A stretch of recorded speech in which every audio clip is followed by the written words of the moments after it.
এবার সূর্যের মতো উজ্জ্বল হচ্ছে 5 রাশির ভাগ্য, তড়ক দিয়ে বাড়বে ব্যাংক ব্যালেন্সও।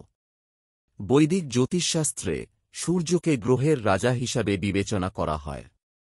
যে কোনো ব্যক্তির কোষ্ঠীতে সূর্যের অবস্থান সেই ব্যক্তির অনেক উপকার করে। একজন মানুষের জীবনকে আলোকিত করে। তাদের আত্মবিশ্বাস, খ্যাতি, সাফল্য ও সম্মান বৃদ্ধি পায়। জ্যোতিষশাস্ত্র অনুসারে সূর্য হল সিংহ রাশির অধিপতি এবং তুলা হল তার নিচ রাশি।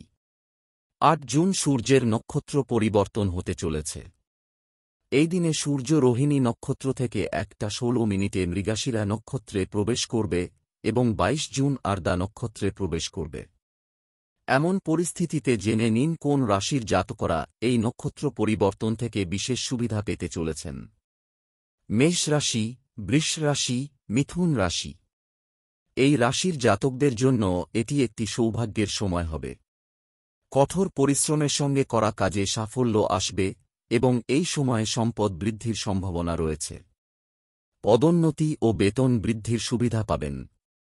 পেশা ও ব্যবসায় লাভ হবে। এই রাশির জাতক জাতিকারা দীর্ঘদিন ধরে আটকে থাকা অর্থ ফেরত পেতে পারেন। সিংহ রাশি, কর্কট রাশি, কন্যা রাশি। সূর্যের নক্ষত্র পরিবর্তন রাশির জাতকদের জন্য সাফল্য এবং ভাগ্যের দরজা খুলে দেবে। এই সময় আপনার বিগড়ে যাওয়া কাজ সম্পন্ন হবে। সমাজে সম্মান বাড়বে। পদোন্নতি পেতে পারেন।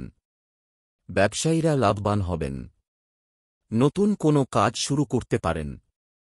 তুলা রাশি, বৃশ্চিক রাশি, ধনু রাশি। সূর্যের নক্ষত্র পরিবর্তন রাশির জাতকদের জন্য সাফল্য এবং ভাগ্যের দরজা খুলে দেবে। এই সময় আপনার বিগড়ে যাওয়া কাজ সম্পন্ন হবে। সমাজে সম্মান বাড়বে। পদোন্নতি পেতে পারেন।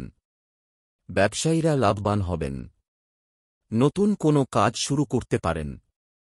তুলা রাশির জাতকদের জন্য সৌভাগ্য বয়ে আনছে। এই সময়ে তারা ঝামেলা থেকে মুক্তি পাবেন। শুধু তাই নয়, ভালো খবর পেতে পারেন শিক্ষার্থীরা। মানসিক চাপ চলে যাবে। আপনি আপনার সন্তানদের কাছ থেকে কিছু ভালো খবর পেতে পারেন। কুম্ভ রাশি, মকর রাশি, মীন রাশি। এই রাশির জাতক জাতিকাদের জন্য সূর্যের নক্ষত্র পরিবর্তন কোনো আশীর্বাদের চেয়ে কম নয়। এই সময়ে বৈষয়িক স্বাচ্ছন্দ্য বৃদ্ধি পাবে। এই সময়ে নতুন কাজ শুরু করতে পারেন। যাদের বিয়ে হচ্ছে না তাদের বিয়ের সম্ভাবনা রয়েছে। বিবাহিত জীবন সুখের হবে এবং আপনি পদোন্নতি পেতে পারেন।